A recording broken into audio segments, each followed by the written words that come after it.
ছোট গল্প শুনবি না বড় গল্প শুনবি? বড় গল্প। ভয়ের গল্প শুনবি না মজার গল্প শুনবি?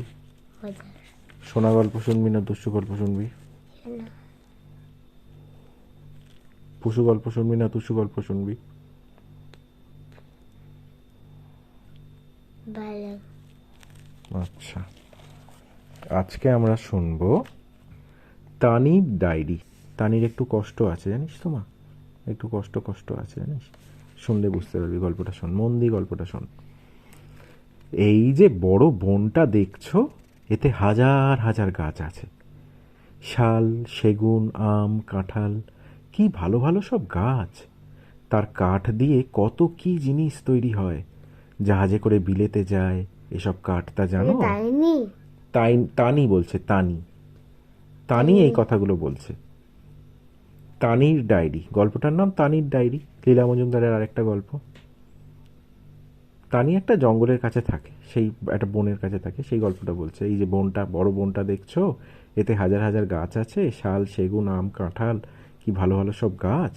তার কাঠ দিয়ে কত কি জিনিস তৈরি হয়, জাহাজে করে বিলেতে যায় এসব কাঠ, তা জানো? যে সে গাছ কাটতে পারে না, দপ্তরখানা থেকে টাকা জমা দিয়ে শিলমোহর করা চিঠি আনতে হয়। জানো, আগে আমার বাবা এই বনের চৌকিদার ছিল। চকচকে পেতলের তকমা আছে বাবার। বাবার নাম ফাগুলাল। দপ্তরের ছোট সাহেব যেই ডাকতো ফেগো, বাবা ছুটতে ছুটতে যেত। বাবা না গেলে কোনো কাজই হতো না, এখনো হয় না। ভয়ঙ্কর ভালো আমার বাবা। এই বনটার নাম ভিমনি। সেকালে এই বনে বাঘ ঠিক ঠিক করত, একা কেউ বেরোতো না। সন্ধ্যের আগে সবাই বাড়ি ফিরে ঘরে দৌড় দিয়ে বসে থাকতো। আমার প্রাণের বন্ধু শিবুর দাদু বলে বাঘরা নাকি সব হন্যে হয়ে ঘুরে বেড়াতো। মানুষের মতো গলা করে একবার দাদুকে রাত দুপুরে ডেকেছিল, ও ছোকনা বাড়ি আছো, আতান্তরে পড়েছি, দরজা খোলো। দাদু হয়তো খুলেই দিত। বিপদে পড়ে কেউ এলে তাকে ফিরিয়ে দিতে হয় না। তা বুড়ি দিদি, সে হলো আমার দাদুর মা, সে দাদুকে কোল পাঁজা করে ধরে রাখলো, কিছুতেই দরজা খুলতে দিল না। কি বলে রে মা, বাঘ নাকি মানুষের গলা করে ডাকতো ওরকম জঙ্গলের ভেতরে? জঙ্গলের ভেতরে এইসব ব্যাপার, গন্ডগোলের ব্যাপার হয় নাকি? তা বুড়ি দিদি, সে হলো আমার দাদুর মা, সে দাদুকে কোল পাঁজা করে ধরে আমি রাখলো। বাঘকে খুব ভয় পাই। হ্যাঁ মা, বাঘকে তো ভয় পেতেই হয়। কিছুতেই দরজা খুলতে দিল না। বাতার ফাঁক দিয়ে দাদু দেখেছিল, বাতা মানে কি জানিস মা, ওই দরজার পাল্লার মাঝখানে মাঝখানে ফাঁক থাকতো। বাতার ফাঁক দিয়ে দাদু দেখেছিল ওই গাছতলা দিয়ে চাঁদের আলোয় এই বড় বাঘ দাপিয়ে দাপিয়ে চলে যাচ্ছে। শিবু বলে দাদু বানিয়ে গল্প বলে। এখন ভীমনির বনে একটাও বাঘ নেই, শিকারীরা মেরে মেরে শেষ করেছে। অথচ এটা বাঘ থাকার জায়গা। এই রকম জল, হাওয়া, মাটিতে বাঘরা ভালো থাকে, তাই এখানে বাঘের চাষ হবে। একজন লালমুখো সাহেব আছে, আর একজন বাঘবাবু এসে সব দেখে শুনে গেছে। বনের চারদিকে ঘেরাও দেওয়া হবে, যাতে বাঘরা পালাতে না পারে, আর দুষ্টু লোকরা আবার বাঘ মেরে শেষ করতে না পারে। জানো, আমার বাবা বাঘ জেমাদার হবে। বাঘ যাতে গুনতিতে কম না হয় তাই দেখবে। আমার মার কি ভয়। হ্যাঁ গো, বাঘ যে গুনবে, বাঘ যদি কামড়ে দেয়, মেয়েরা বড় ভীতু হয়। বাবার একটুও ভয় নেই। বাবা বলল, এই যে বন দেখছো, এতে এত গাছ কি করে হলো জানো? একটা গাছ কাটার 1 বছর আগে ঠিক ওই জাতের 3টে গাছ পুঁতে দিতে হয়। দুটো হয়তো মরে যায়, একটা বাঁচে। বড় গাছটা কেটে ফেললে সেই গাছ তার জায়গা নেয়। তোমারও দুটো ছেলে আছে। তানিটা বড় কিন্তু ন্যাংরা, তাকে দিয়ে কিচ্ছু হবে না। তানির জানিস মা, একটা পা ঠিকঠাক হয়নি, একটা পা একটু খারাপ, একটু ব্যথা সেই পাটায়, তাই তাকে সবাই ল্যাংড়া বলে। ঠিক করে কি মা? হুম? না, ওকে আমি ভালো, ও আমার কাছে আসুক না। ভালোবাসবে, কিন্তু ওরা সবাই তানিকে বলে ন্যাংরা। ন্যাংরা মানে যার একটা পা খোঁড়া। তোমারও দুটো ছেলে আছে, তানিটা বড় কিন্তু ন্যাংরা, তাকে দিয়ে কিচ্ছু হবে না। কিন্তু পুন্নুর কি তাগাদ দেখেছ, পুন্নু আমার জায়গা নেবে। তানির বাবা, তানির মা ভয় পেত। ওর বাবাকে বলতো যে তুমি যাচ্ছ, বাঘ যদি তোমায় কামড়ে দেয়, তখন তানির বাবা বলতো আমার জায়গা পুন্নু নেবে। পুন্নুর তো খুব শক্তি, পুণ্য আমার জায়গা নেবে। তানি নিতে পারবে না, তানি ন্যাংরা। আর শুনিনি আমি। ন্যাংচাতে ন্যাংচাতে গভীর বনে চলে গেছিলাম। আমার নাম তানি। আমার ডান পায়ের সব আঙুল তলার দিকে দুমড়ানো। আমি গোড়ালিতে ভর দিয়ে হাঁটি। সবাই আমায় ন্যাংরা বলে, পুণ্যও আমায় ন্যাংরা বলে, দাদা বলে না। আমি পাঠশালা যাই না। 2 বছর আগে বাবা আমাকে নতুন সাদা পাজামা আর লাল ফতুয়া পরিয়ে ডাকঘরের পাশের পাঠশালায় ভর্তি করে দিয়েছিল। কাঠের সিলেট আর 1 বাক্স চক কিনে দিয়েছিল, খড়িকেরা বলে চক। তা যেই আমি টিফিনের ছুটিতে বেরিয়ে এসেছি, অমনি সব ছেলে মেয়েগুলো আমাকে ঘিরে সুর করে করে বলতে লাগলো, খোঁড়া, ন্যাং ন্যাং ন্যাং, কার বাড়িতে গিয়েছিলি, কে ভেঙেছে ঠ্যাং। সেই যে এক দৌড়ে পালিয়ে এলাম আমি, আর যাইনি। বাবা মারলেও যায়নি। মা আমার নতুন পাজামা ফতুয়া বাক্সে বন্ধ করে রাখলো। সেগুলো পরে সিলেটটা নিয়ে এবছর পুণ্য পাঠশালা যায়। ওতে আমি ছবি আঁকতাম। কি আঁকতাম জানো? পাখি উড়ছে, ঘোড়া ছুটছে, হরিণ লাফাচ্ছে, মাছ সাঁতার দিচ্ছে, ভালুক পালাচ্ছে, শিকারি তীর ছুঁড়ছে। আমি এসব কিছু পারি না, আমি দৌড়তেও পারি না, তাই ওরা আমাকে খেলায় নেয় না। আমাদের দেড়ায় কত খেলা হয়, ফুটবল, দৌড়ঝাঁপ, গোল্লাছুট, খো খো। আমি খালি খুব ভালো মার্বেল খেলতে পারি। আমার দিদা আমাকে ঠাট্টা করে বলে, তানির আবার ভাবনা কিসের? কি ভালো কাঁথা সেলাই করে তকলিতা সুতো কাটে, রান্না করে।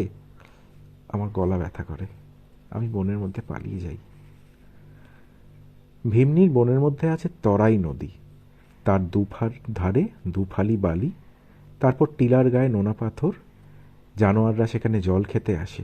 জল খাওয়া হলে নোনা পাথরে চাটন দিয়ে বনে ফিরে যায়। নুন ছাড়া বাঁচে না। ভিমনির বনে কি নদী আছে মা? তরাই নদী। তরাই নদীর ধারে দুফালি বালি। নদীর ধারে বালি থাকে, নদীর ধারে সবসময় বালি থাকে না, কিন্তু তরাই নদীর দুধারে বালি। আর বালির পাশে টিলা আছে। টিলা মানে পাহাড়ের মতন। তার গায়ে যে পাথরগুলো আছে না, ওগুলো নোনা পাথর, মানে নোনতা পাথর। আমরা তো খাবারের সাথে নুন খাই, জন্তু জানোয়ারেরা তো নুন খেতে পারে না, তারা তো এমনি কাঁচা কাঁচা খাবার খায়। কিন্তু ওদের শরীরে তো নুনের একটু দরকার হয়, তখন ওই জল টল খাওয়ার হলে ওই নোনতা পাথরগুলো চেটে ওরা নুনটা খায়। জল খাওয়া হলে নোনা পাথরের চাটন দিয়ে বনে ফিরে যায়। নুন ছাড়া ওরা বাঁচে না। হরিণ আসে, শেয়াল আসে, বন বিড়াল আসে, ভালুক আসে। সকালে তাদের পায়ের ছাপ দেখা যায়। শিবুর দাদু বলে, নোনা পাথরের জন্যেই এখানে বাঘের চাষ হচ্ছে। তোর বাবার মাইনে বাড়লো। বাবার মাইনে বাড়লেই পুণ্যর জন্য জুতো কেনা হয়। আমার পা জুতোয় ঢোকে না।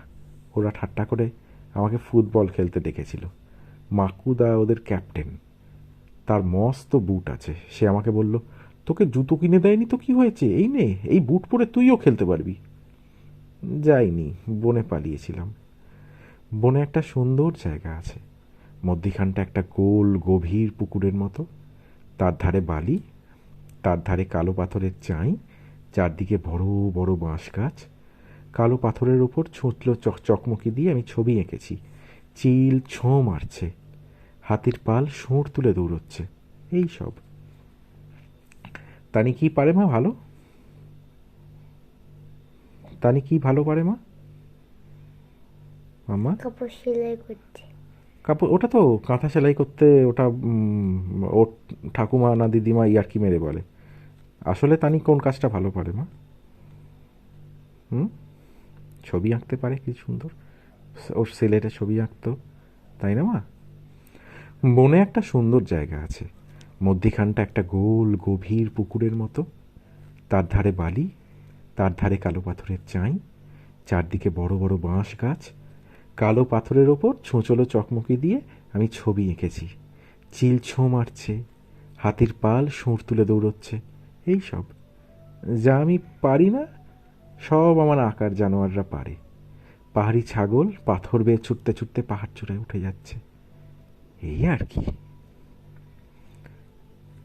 সেদিন দেখি আমার আঁকার জায়গায় মস্ত একটা কালো বন বেড়াল শুয়ে শুয়ে 5টা বাচ্চাকে দুধ খাওয়াচ্ছে। আরেকটা বাচ্চা রোগা রোঁয়া, সবাই তাকে ঠেলে সরিয়ে দিচ্ছে। সবুজ চোখ দিয়ে মা তাই দেখছে, কিচ্ছু বলছে না। আমার বুকটা খুব জোরে জোরে ঠিপ ঠিপ করতে লাগলো। বিচ্ছিরি দেখতে ছানাটা, ঠিক তাদের নিচেই নদীর সেই গোল গভীর জায়গাটা, সেখানে মাছ লাফায়, তারই জলে মা বেড়াল আর ছানা বেড়ালদের ছায়া পড়ছিল। রোগা ছানা বারবার মিউ মিউ করে ঠেলে ঠেলে মার বুকের কাছে যেতে চেষ্টা করছিল, আর বারবার ভাইরা তাকে ঠেলে দিচ্ছিল। রেগে ছানাটা ফাঁস করে যেই না লাফ দিয়েছে, অমনি পাথরের কিনারা থেকে খসে টুপ করে জলে পড়েছে। আমি আজকাল সাঁতরাতে পারি, এইখানে এসে মাঝে মাঝে সাঁতরাই। কেউ জানে না। জলে নেমে ছানা তুলে আমার ফতুয়ার বুকে পুড়ে নিয়ে চলে এলাম। ধারানো নখ দিয়ে সে আমাকে আঁকড়ে ধরল। ওকে পোলতে করে দুধ খাওয়াবো, পুষবো। জানো, ও একটু একটু খুঁড়োয়, ওই ছানাটাও একটু একটু খোঁড়া।